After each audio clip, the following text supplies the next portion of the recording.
నా ఇంటర్వ్యూ నాది షీల్వర్ధన్ sir board వచ్చిందండి.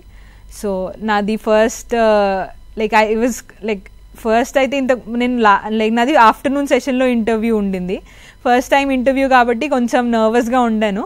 కానీ ఇంటర్వ్యూ వెళ్ళే ముందు జస్ట్ ఆ రూమ్ ఎంటర్ అయ్యే ముందు ఐ సెడ్ ఇది నీకు ఫైనల్ ఛాన్స్, ఎక్కువ నర్వస్ ఉండకు, నువ్వు ఎలా ఉన్నావో అలా ప్రెజెంట్ చెయ్యి, నీకు వస్తే ఓకే వస్తుంది అని చెప్పు, రాకపోతే యాక్సెప్ట్ చేయి, నీకు రాదు అని బీ ఆనెస్ట్ అని చెప్పుకొని నేను చెప్పుకొని లోపలికి వెళ్ళాను.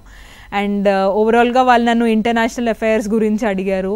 దాని తర్వాత నాది డాఫ్లో మోడల్ యునైటెడ్ నేషన్స్ ఉంది, సో ఆ మోడల్ యునైటెడ్ నేషన్స్ గురించి అడిగారు. దాని తర్వాత తెలంగాణలో నా సివిల్ ఇంజనీరింగ్ బ్యాక్గ్రౌండ్ కాబట్టి కాళేశ్వరం ప్రాజెక్ట్ గురించి అడిగారు. దాని తర్వాత మనది 2 BHK హౌసింగ్ వాటి గురించి అడిగాడు, ఫౌండేషన్ అండ్ ఆల్.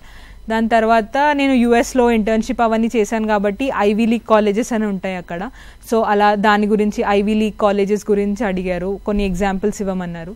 దాని తర్వాత స్టార్టప్స్ గురించి అడిగారు, ఓవరాల్ స్టార్టప్స్ ఇప్పుడు ఏమేమి ఉన్నాయి, ఎలా అవుతున్నాయి, వాళ్ళ ప్రాబ్లమ్స్ ఏంటి అండ్ ఆల్.